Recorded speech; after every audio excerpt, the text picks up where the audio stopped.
Okay, so we're in Acts 27. Of course, we're nearing the end of the book of Acts, just 28 chapters. We are embarking on the journey to Rome. We've seen Paul has stood before certain Roman governors, namely Festus in Acts 23 and 24. The next following Roman governor, Felix, in Acts 25. Where he was in prison for 2 years in Caesarea. And then he also appeared before Agrippa, the Herodian king, in the last chapter 26. And he'd made his appeal as a Roman citizen to see Caesar in Rome. So now starts that journey. And we can see, if obviously we'd need a map to look at these chapters. So if you're listening online, there should be the slideshow available, or just Google a map.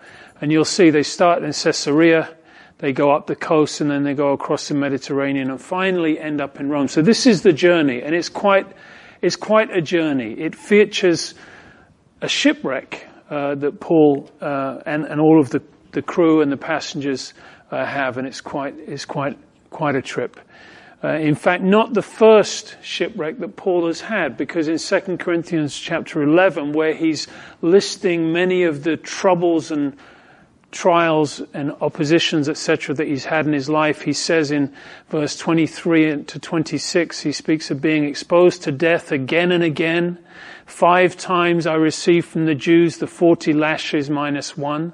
3 times I was beaten with rods. Once I was pelted with stones. 3 times I was shipwrecked, and I spent a night and a day in the open sea. And then a few verse or so later, in his many dangers, one of them again in danger at sea. So Paul wasn't a stranger to what's going to happen in this chapter, but still no fun to go through it. And this wasn't just a couple of days. This was weeks and weeks on end, and particularly the last couple of weeks in the most incredible hurricane and storm that we'll get to. So this is a historical narrative, so we should be able to move through it fairly quickly. It's a nautical narrative, and it's geographical, so all of that is kind of woven into it. And we'll jump to the first verse of chapter 27.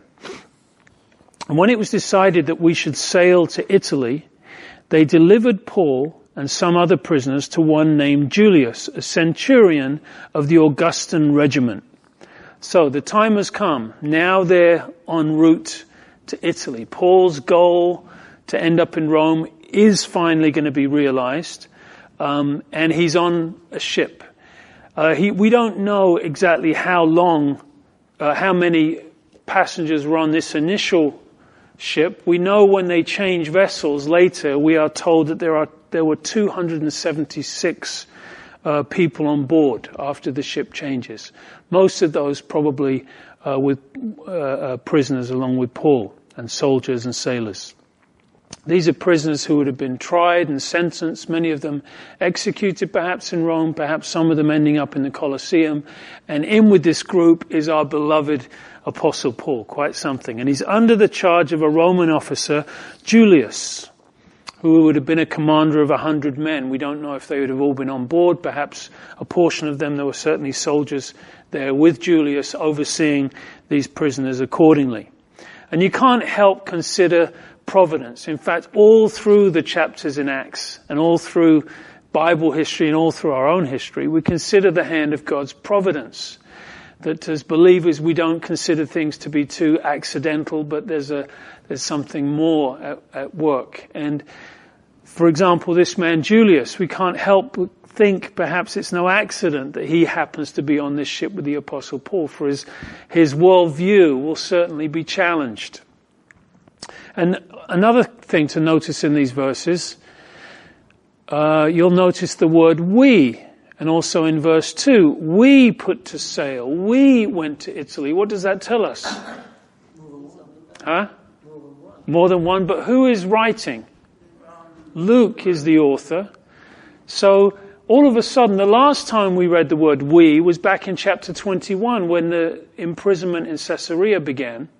And now we hear Luke writing we again. So Luke has accompanied him. We imagine right from Caesarea, he was there all the way through the imprisonment, and now he's actually joining Paul on the journey to Rome. So Luke didn't always blow his own trumpet and say, yes, and then I arrived. It's very subtle. He just changes it to we there. So you'll also notice at the end of verse 2, Aristarchus, a Macedonian of Thessalonica, was with us also. We read of him back in Acts 19, verse 29.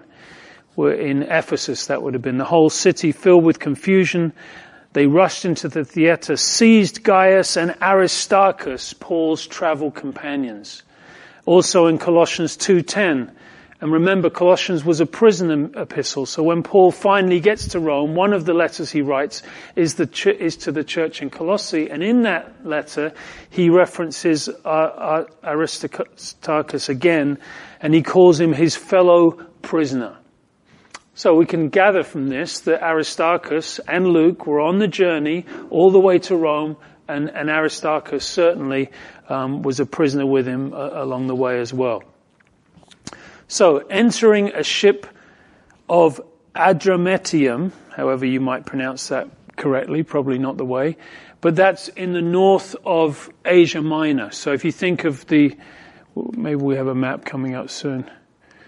So this is the Mediterranean, and of course going up here would be Asia Minor, and about here is that place. So the ship was probably heading back to its original destination there. Adramyttium. We put to sea, meaning to sail along the coast of Asia.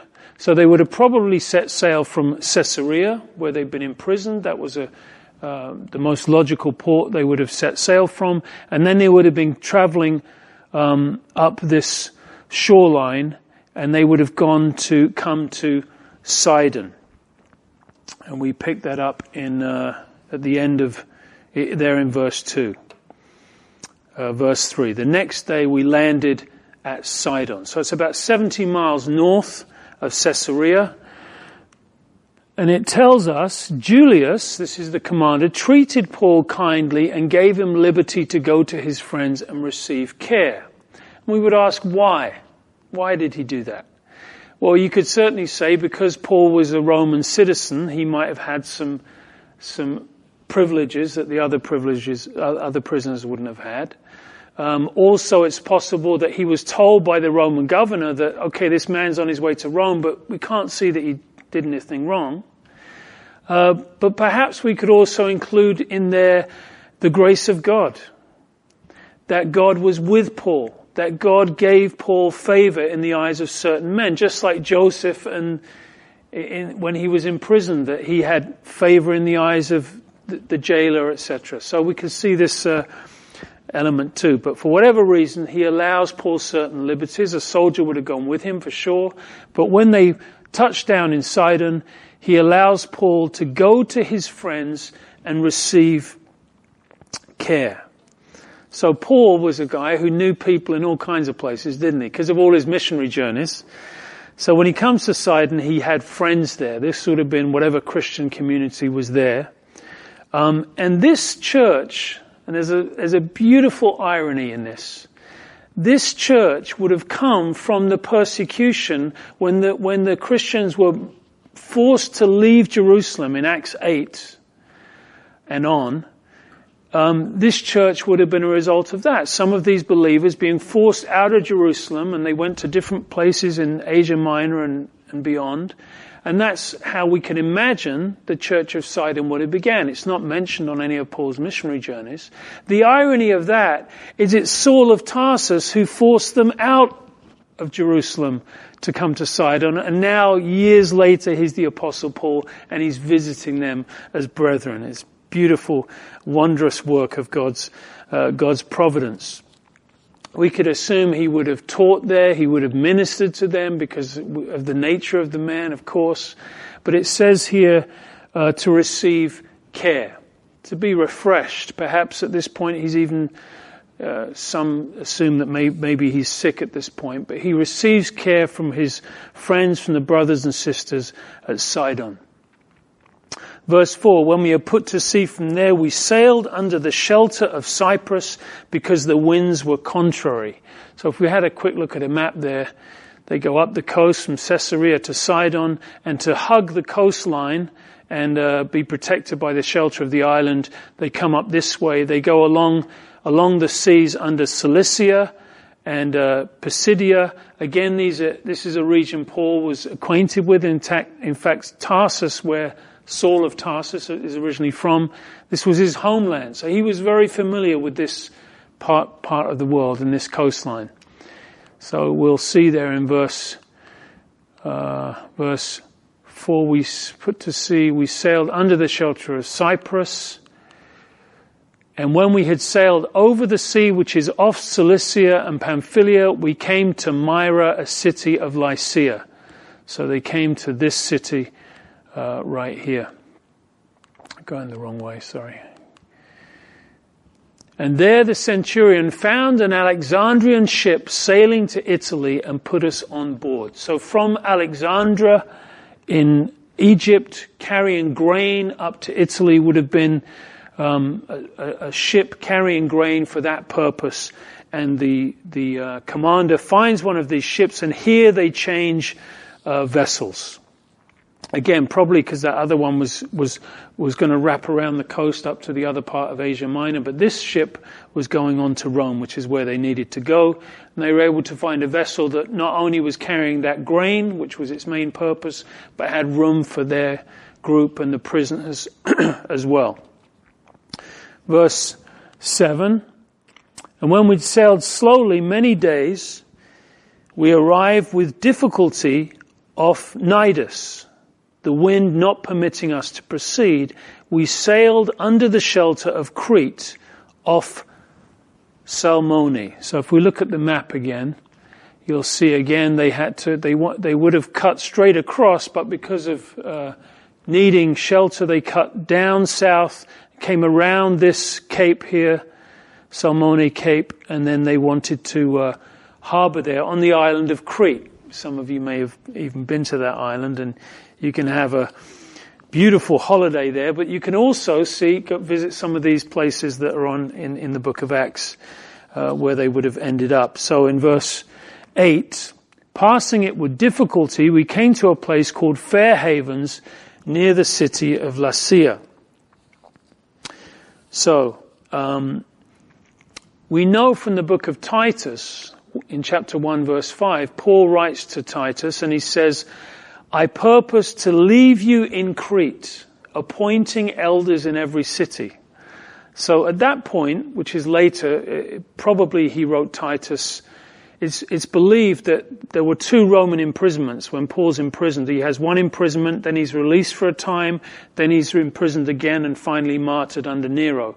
During that short release, it's believed that then he would have been the time he maybe went to Crete again, and was involved in church planting, and then told Titus to stay there as the pastor. I'll just throw that in. Verse 9. Oh, so here's Crete. So they would have come around the Cape of Salome there, and they would have come to Fair Haven. And then they could have done a couple of things here. They could have just stayed there for the winter, although Fair Havens, its name being a bit misleading, was not the best place for winter for the harbour, to stay for the winter. And most of them wanted to continue on to Phoenice or Phoenix, further along the coast, because it was a better place to stay for the winter. Paul had another suggestion, and actually what happens is we'll see what happens. Verse 9. Now when much time had been spent and sailing was now dangerous because the fast was already over, Paul had some advice for them. The fast here would have been related to the feast of the Day of Atonement. It tells us about when it was in the year. It would be heading into September, even into October. It was beginning to be the more dangerous months to be traveling. Any further than that, it would be wiser to just stay until the winter's over, be it a few months, and then travel on. So would they stay in Fairhaven or would they move along the coast to a better spot? Paul offers a warning in verse 10, and he says, "Men, I perceive this voyage will end with disaster and much loss, not only of the cargo and the ship, but also our own lives." Now, it seems as though Paul contradicts himself, because later he tells them that we're going to lose the ship, but everyone's going to live. Whereas here he makes the indication that if we leave, we may lose the cargo and the ship and also our very lives. The answer for that is because in the second time he gives them advice, it's because he's got a direct word from the Lord. He tells them that an angel visited him in the night and specifically told him that every passenger would be spared. But here we could put it more to the fact that Paul has a lot of experience. He knows the seasons, he knows the seas, he knows this area. And also as a man of God, walking very closely with God, perhaps there were certain impressions on his heart, but he didn't necessarily know the specifics of it. Nevertheless, what he said was worth taking heed to. Unfortunately, they didn't. So he says, this voyage will end with disaster and much loss, not only to the cargo, but also to our very lives. Nevertheless, verse 11, the centurion was more persuaded by the helmsman and the owner of the ship than by the things spoken by Paul. So they hear Paul, okay, what do you say? You don't think we should go? You think it's dangerous? We're going to lose the ship? Boy, I don't know. What does the captain think? What does the owner of the ship, the helmsman, what do they think? So he gets their opinion, and he decides that what they say probably holds more weight than this little Roman prisoner, this little Jewish Roman citizen prisoner.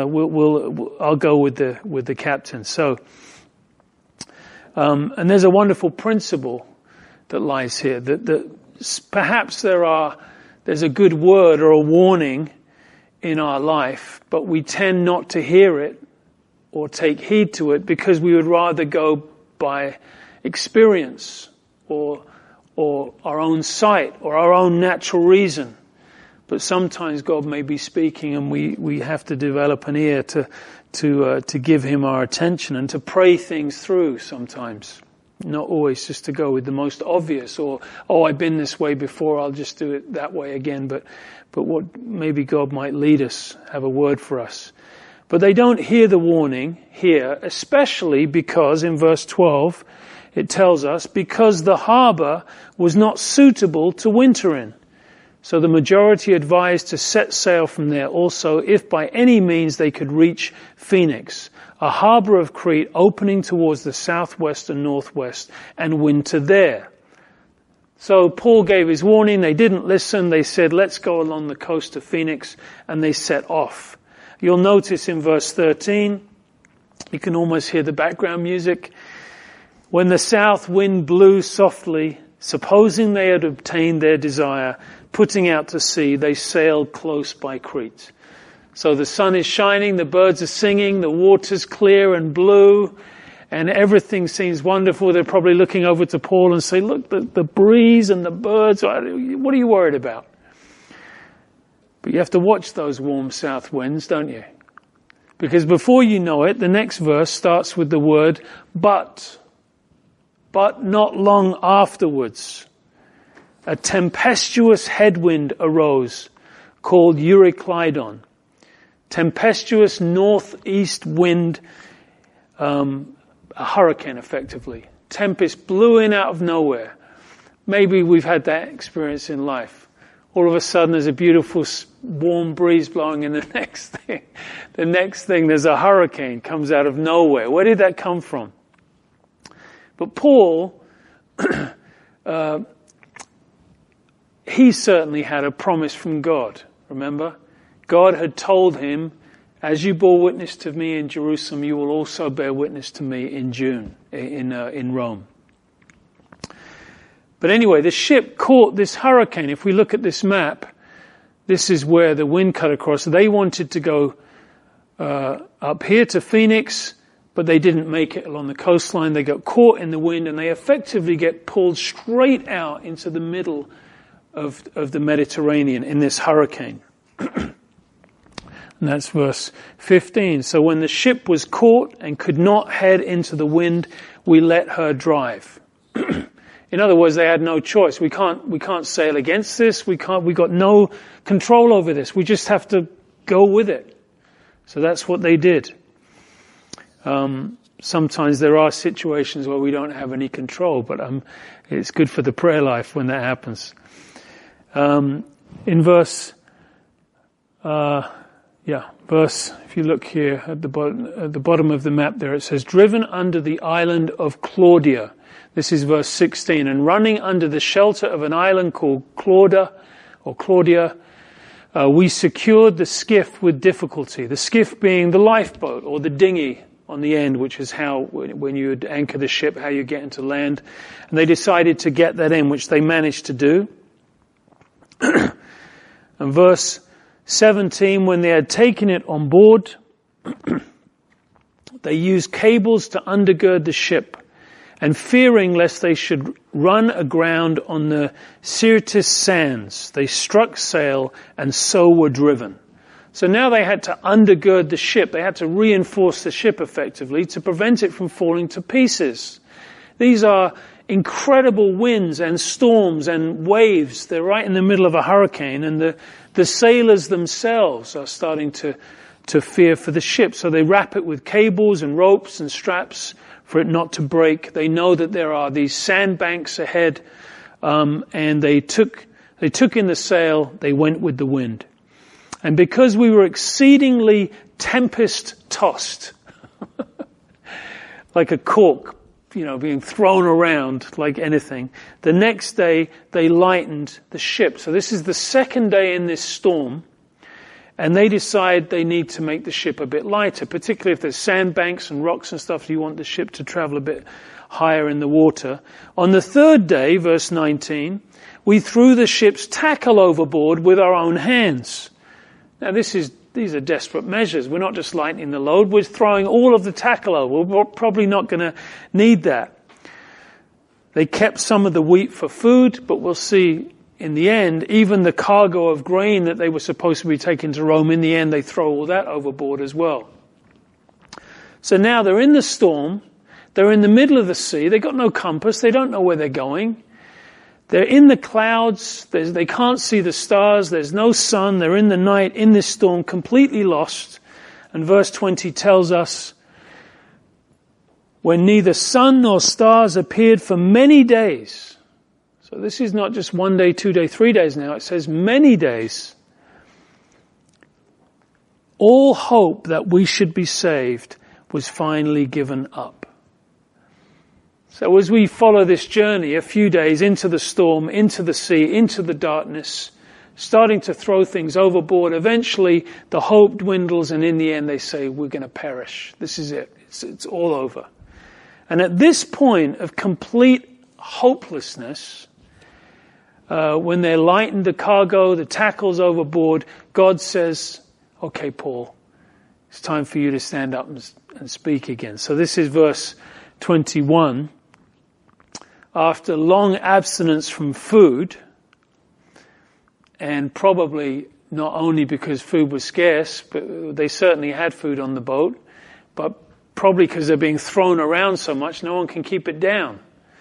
So, long absence of food, then Paul stood in the midst of them and said, men, you should have listened to me.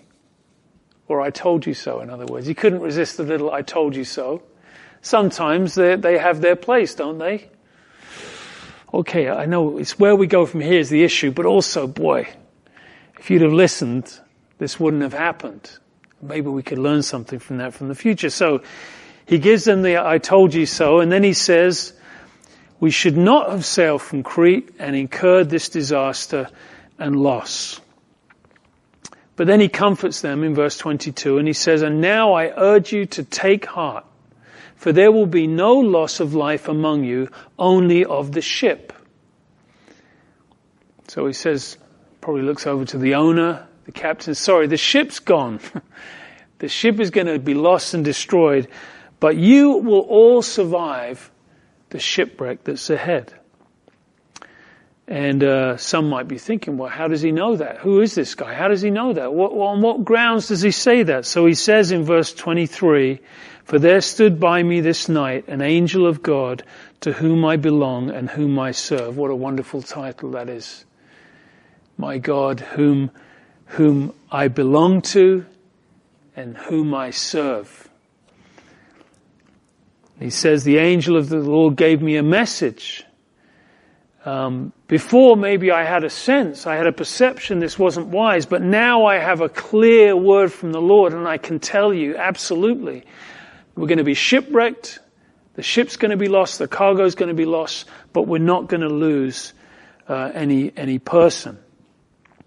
It might have seemed a bit of a crazy claim to them that this guy is claiming that an angel spoke to him in the night, but I think God is starting to get their attention. So he tells them what the angel says specifically in verse 24. He says, "Do not be afraid." So the angel said, "Do not be afraid, Paul. You must be brought before Caesar. And indeed, God has granted you all those who sail with you." So again, when the angel appeared, he once again reassured Paul that, hey, you're going to make it to Rome. Don't worry, you're going to appear before Caesar. But not only that, everyone on this ship will survive also. And there's an interesting question raised here, isn't there? Only heaven will tell, perhaps. But I wonder how many times, because of being in the presence of a believer or someone who's prayerful or someone who God has a specific plan, people are a lot safer than they realize. That the people on this ship had a certain covering and protection because Paul was on this ship. I don't know if I've been on missions trips before, and maybe you're inclined to think, especially if you're flying, Aeroflot or Air Azerbaijan and Air India and these types of flights, you're thinking, oh boy, well, if he's on the flight, I'm okay because, he's a man of God. It should be all right. But you never know. But remember what happened with Jonah. Jonah was on board, and that wasn't the safest ship to be on. So you never know, but maybe there's a principle there. Verse 25, he says, "Therefore take heart, men, for I believe God, it will be just as it was told me." That's a wonderful verse, isn't it? I believe. You can take heart, you can rest in faith on my words, if you like, right on my faith. I believe that it will be just as God has told me. Because Paul was a man with quite a track record. He learned that God was true to his word, that God was so faithful. He could say to them, listen, if I could sit down and tell you the stories. I have learned to trust him. And I know how true and faithful he is to his word. But then he adds one further statement. However, we must run aground on a certain island. So we'll all live. I believe God, it's going to happen. We're going to lose the ship, and we must run aground on a certain island. And of course that happens. We'll read ahead in the chapter. It happens. They do run aground on a certain island. And that island is the island of Malta. And if we look at a map, we'll come to a map in a minute, but when we look at the map and you look at the Mediterranean, it's like a needle in a haystack. It has to be the incredible providence of God, the guidance of God that brings that vessel being tossed to and fro in the middle of the Mediterranean, eventually to come run aground on an island, just as predicted, and that island is Malta. So, Paul's faith rests, and they could see his calm heart contrasted to the storms and the waves. There was something about this man, even when our life is being threatened, even when he's saying that we're going to be shipwrecked, that yet there was a peace and a faith that he was resting in. It now had been 2 weeks since they left Fairhaven in Crete. Think about that for a moment. Not 2 days, 2 weeks. And not just 2 weeks plain sailing in the sunshine, 2 weeks in this storm, being tossed to and fro in the sea. And you can imagine the emotions and the fear and and the tears, the screaming, the whatever. You can imagine how the atmosphere in that changing with some of the people. But Paul was a steady rock as far as we can tell during this time. So it says in verse 27, "Now when the 14th night had come, and we were driven up and down in the Adriatic Sea, about midnight the sailors sensed that they were drawing near to some land." Now that's a curious expression there. And we can only assume it means that because in the night, in the storm, with no visibility, somehow they could tell the difference between the waves and the crashing of the waves on the land. Perhaps as they came along this part of Malta, before they get to this bay, they could hear the waves crashing. The sailors, with all of their experience, could tell that land was coming. And it says, they took soundings and found it to be 20 fathoms. And when they gone a little farther, they took soundings again and found it to be 15 fathoms. Now, a fathom is about 6 feet. It's from hand to hand. So 20 fathoms would have been about 120 feet. The next measure would have been about 90 feet. And it tells them we're coming into land because it's getting shallower. And I don't know if that's good news or bad news. It's good news on one hand, well, land is there. It's bad news because we're in a storm. It's dark. We've got no bearings. We can hear the waves crashing on the rocks. And that guy's telling us the ship is going to be destroyed. So this isn't looking so good. And this is why the sailors are fearing. There's the sounding where they would put something down to determine the depth of the water. Then fearing lest we should run aground on the rocks, they dropped 4 anchors from the stern and prayed for day to come. And that expression just meaning they're just holding on for dear life. We're dropping these 4 anchors and we're just holding on, waiting for the day and just hoping we make it through the night. And it tells us, and they would have anchored the stern there because with the 4 anchors behind them, it would have enabled the front of the ship to be facing the beach, the shore. Verse 30, as the sailors were seeking to escape from the ship. Now that's not good news, is it? You know, when the sailors are looking to escape the ship, it's not looking good. When they had let down the skiff into the sea under pretense of putting out anchors from the prow, and the prow is the sharp part of the bow that cuts through the water. And Luke, the author, tells us, you know what, they were making a run for it. They were ready to escape.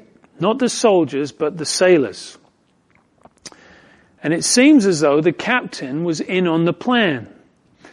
And Paul, therefore, doesn't address the captain, but he addresses the centurion in verse 31 and the soldiers. And he says, unless these men stay in the ship, you cannot be saved. Now, this is room for a pause here. I couldn't help this stopped me in my tracks and got me thinking a lot about God's sovereignty and man's choice. Because there's something so curious that kind of messes with us a little bit. We know the principle of God's sovereignty, that God is sovereign. He can do anything he pleases. And you can't, that's one of the things that makes God God. He is sovereign. And then on the other hand, the Bible also teaches that man has a will, a choice, a responsibility. It's not always so easy to see how these two blend together. And here, there is something quite curious about that, because we know that God knew that all on this ship would be saved, correct? How does God know that? Well, because God has foreknowledge. That God sees the beginning from the end. He's not constrained to time as we are. He is eternal. He knows all things, past, present, and future. You can't separate God's sovereignty from his foreknowledge, if that's who God is. When God says something will happen, it will happen. Either because he is going to cause it to happen because he is sovereign, or because he knows it's going to happen because he has foreknowledge. He can make it happen. He can allow it to happen, But either way, he knows what will happen. And yet we also see man's choices are woven into this particular story and into life, we could say. Because we could ask the question, well, we know that Paul has predicted through the word of the Lord that every person on that ship, 276 of them, every one of them will live. But let's read again what he says. Unless these men stay in the ship, you cannot be saved. You see the challenge of reconciling that. God has said everyone will be saved, but here clearly Paul is saying, if they leave, you won't be saved. Meaning that it appears here that if these men had chosen to do this, it would affect what God had predicted would happen. It's kind of one of those circular, like how do you connect the two? Can they leave? Did they have the free will to leave? We would conclude, yes, that's what makes free will free will. Is it true that if they could have said to Paul, if we leave, we cannot be saved? He would have said yes. But God said we will be saved. And Paul would have said yes. God knew all would live. But also, without his providential hand, they wouldn't live. But man's decision is nevertheless part of it. It's similar to prophecy. When God makes a prophecy, you could ask the question, well, did God predict that? And then did God cause it to happen? Or did God predict that because he knew it would happen? And we could say, maybe both. Maybe one, maybe the other, sometimes maybe both. But either way, God predicts it. It's a prophecy because God knows it will happen. Whether he causes it or allows it is another question. This brings us to the question of election. There is the doctrinal camp, if you like, in Christianity where, and it's a biblical teaching, again, according to the sovereignty of God, that God has chosen some before the foundation of the world to be in Christ. And yet clearly there's another line of teaching and truth in the New Testament that whoever believes, that we must put our faith in Christ. So did God choose or did we choose?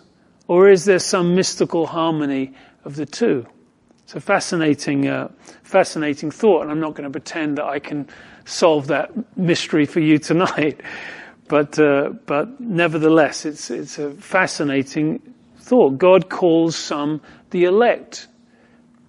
How can he do that? Because he knows, he foreknows. Did he choose them? Did he know that they would choose him? So we can see all of those truths, both of those truths woven into salvation. But certainly we conclude this, that salvation is a work of God, that man cannot accomplish on his own. But also, mystically, we know that man is responsible. Anyway, thank you for allowing me that pause and diversion, but it did provoke my thinking about that, because we see those two principles there. So, the commander and the soldiers hear Paul. They say, wait a minute, the sailors are trying to escape, and you're saying if they escape, we can't live, so we're going to put an end to this. So in verse 32, the soldiers swiftly run over there, cut away the ropes of the skiff, and let it fall off. That probably wasn't the wisest way to deal with it. We just let the lifeboat go. Might have been handy a little bit later, but anyway, that's what they did. It seems as though both the sailors and the soldiers were failing rapidly in these moments, but anyway. So they're all still on the boat. It's dark, it's a storm. They got 4 anchors holding them. They're facing the shore. The sailors trying to escape. The soldiers are stopping them from doing that. And then the day was about to dawn, verse 33. I'm sure that was a nice moment. Or we're going to get through the night. The sun's going to come up soon. And Paul implored them all to take food, saying, today is the 14th day you have waited and continued without food and eaten nothing. Therefore, I urge you to take nourishment, for this is for your survival, since not a hair will fall from the head of any of you. So again, you're going to survive, but this is going to be key to it. You need nourishment. You're going to need strength. In a minute, you're going to be trying to swim inland. You're going to need all the strength you can get. And he tells them it's time to eat some food. In fact, he doesn't wait around. He says when he had said these things, he took bread, gave thanks to God in the presence of them all, and when he'd broken it, he began to eat. In other words, I'm not waiting for you guys. I suggest you eat. Lord, thank you for this food. And he does eat. And he prays. I love that he prays in the presence of them all. Because this little Jewish prisoner had certainly got the attention of the people on this board, not the least the commander and the soldiers and the sailors. You can imagine that he was the subject of a lot of their conversations. How could he predict that? Have you noticed something about that man?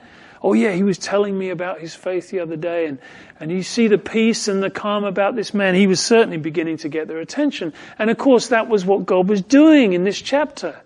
He was bringing these selected group of people on this ship to the place where where Paul would have their attention, where they would have the opportunity to respond to the gospel.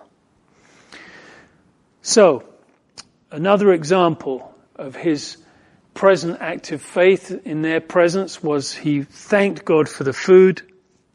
That's left for our imagination, but I'm sure he also thanked God that they were alive and that God was with them. He perhaps even, oh Lord, thank you that you have promised that we will live. Who knows what he prayed. But it tells us, verse 36, that after that, they were all encouraged and all took food for themselves.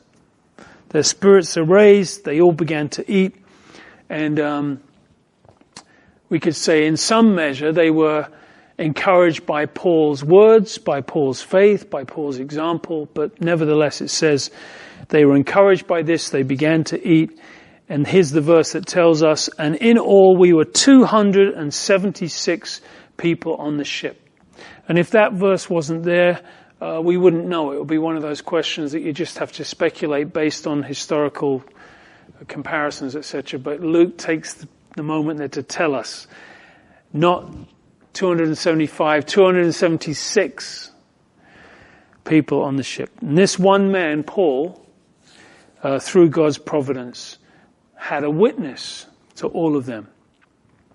So when they had eaten enough, they lightened the ship and threw out the wheat into the sea. Again, the anchors are holding them. They don't know what's going to happen, but probably they're going to cut the anchors to go into shore. They want the ship to ride as high as it can with the rocks and the etc. So the rest of the wheat they throw overboard. And when it was day, they did not recognize the land. They didn't know where they were. They didn't know that it was St. Paul's Harbour, as it's called today in Malta, because of course it wasn't called that then. But anyway, they didn't have a map of Malta handy. They didn't know where they were. They didn't know how far they travelled, but they were right on this little island of Malta. In verse 40, you can see it right there, or actually right here. I believe maybe the shipwreck was here and they swam in here. If they know if that's exactly the place, of course it's hard to tell. But nevertheless, if you go there today on one of these shores, you can see this big statue, white marble statue of Paul looking out like that. But anyway, that's supposedly the point. And they let go the anchors, verse 40. There's a picture of it there. Oh, there's the statue right there. And they let go of the anchors, they left them in the sea, meanwhile losing the rudder ropes, and they hoisted the mainsail to the wind and made for the shore. Because they, in verse, the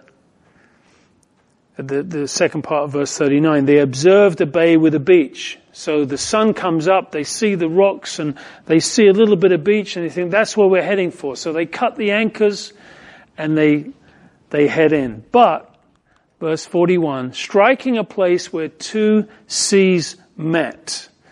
And the idea here is, of course, you have two different currents meeting on some part of that jutted coastline, and it had caused a sandbank.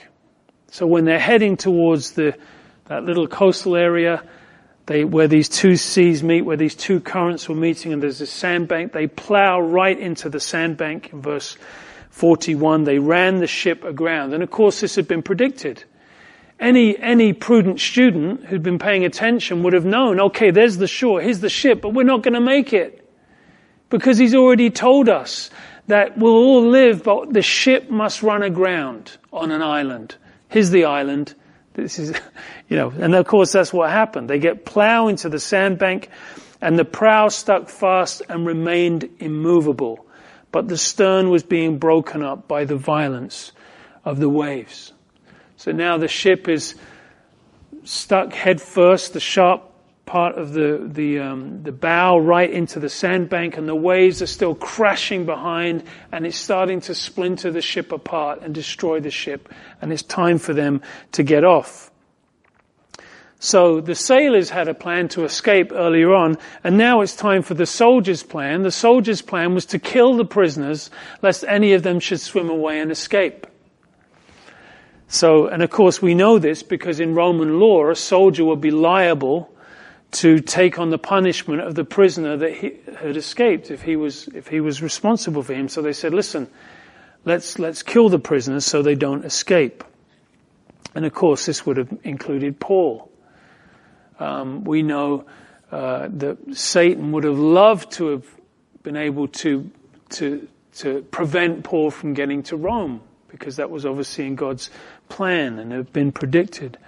Verse 43, but the centurion, wanting to save Paul, kept them from their purpose and commanded that those who could swim should jump overboard first and get to land.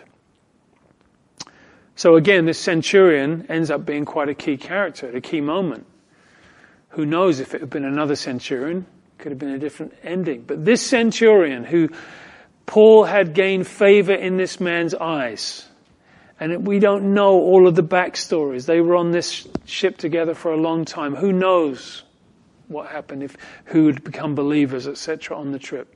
But nevertheless, this centurion, for the purpose of wanting to save Paul, said no. And he takes steps into his role of authority and says, okay, anyone who can swim, jump overboard and have at it.